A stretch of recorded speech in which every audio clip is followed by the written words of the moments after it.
और अब बात छत्तीसगढ़ की, जहां बस्तर को नई पहचान मिली है। गोंडी भाषा को नई पहचान मिली है। गूगल में गोंडी भाषा का फॉन्ट तैयार हो चुका है। गूगल में सीधे टाइप होगा ये फॉन्ट। गूगल और न्यूजीलैंड की कंपनी ने इसे लॉन्च किया है। अंतर्राष्ट्रीय भाषा में शामिल हो चुकी है गोंडी। तो एक बड़ी कवायद, बड़ी कोशिश, बड़ी पहचान, गोंडी भाषा को नई पहचान मिली है। गूगल और न्यूजीलैंड की कंपनी ने यह बनाया है और अब आप गूगल में सीधे इस भाषा को टाइप कर सकते हैं। बस्तर को इस तरह से एक नई पहचान मिली है। देश के बीचों बीच हिस्सों में बसने वाले लोग, खासतौर से गोंडवाना इलाके में जो लोग बसते हैं, ये उनकी मातृभाषा है। और इस भाषा को लेकर आपको बता दें, अलग अलग राज्यों में संघर्ष भी हो रहा है। 8वीं अनुसूची में भी शामिल करने को लेकर कई बार कोशिश की गई और 1.5 करोड़ के आसपास, करीब 2 करोड़ के आसपास लोग इस भाषा को बोलते हैं। और ज्यादा जानकारी के साथ हमारे संवाददाता विनोद कुशवाहा जुड़ चुके हैं। विनोद, इसे कैसे देखा जाए, क्योंकि गोंडी भाषा को एक नई पहचान मिली है और गूगल में गोंडी भाषा का फॉन्ट तैयार हो चुका है, अब सीधे टाइप होगा। बिल्कुल, देखिए, इंटरनेट पर और गूगल पर ये बड़ी आसानी से अब टाइप की जा सकेगी। और सबसे बड़ी चीज ये कि बस्तर को एक नई पहचान जो है इसके माध्यम से मिली है। और खासतौर से जो आजकल की युवा पीढ़ी है, क्योंकि अगर हम बस्तर की बात कर लें तो बस्तर के जो रूरल एरियाज हैं वहां पर तो भले ही गोंडी बोली जो है वो बोली जाती हो, लेकिन अभी तक ये आम बोलचाल की भाषा में नहीं थी, लोगों के बीच में नहीं थी।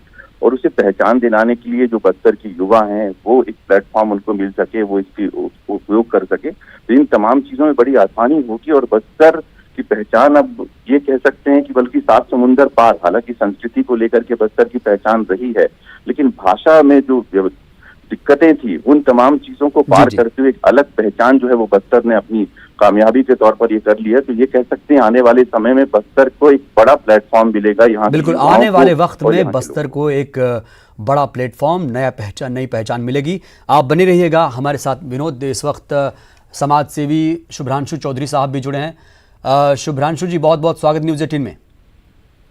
बहुत धन्यवाद जी। सर, आपने भी बहुत काम किया है इस भाषा के लिए, ख़ास तौर से माओवादियों पर। आपने किताब भी एक लिखी थी और बासु, कॉल मी बासु वाली जो बुक आपने लिखी थी। और अब एक अच्छी खबर आ रही है कि अब गूगल ने, न्यूजीलैंड की कंपनी ने बस्तर को नई पहचान दी। अब सीधे गूगल में ये फॉन्ट आप टाइप कर सकते हैं गोंडी भाषा को। जी, ये प्रयास काफी दिनों से चल रहा था। जैसा कि आप जानते हैं कि फॉन्ट जो नॉन यूनिकोड फॉन्ट होते हैं वो तो गूगल में, गोंडी में भी थे, वो पिछले कई सालों से कई बने हुए हैं। लेकिन यूनिकोड बन जाने से क्या होता है कि जैसे हम लोग आजकल हिंदी में, जैसे पहले चाणक्य और कृतिदेव इस तरह के फॉन्ट यूज करते थे, तो दोनों के पास में वही फॉन्ट हो तभी हम आपस में एक दूसरे से बात कर सकते हैं। तो वो तो पहले था।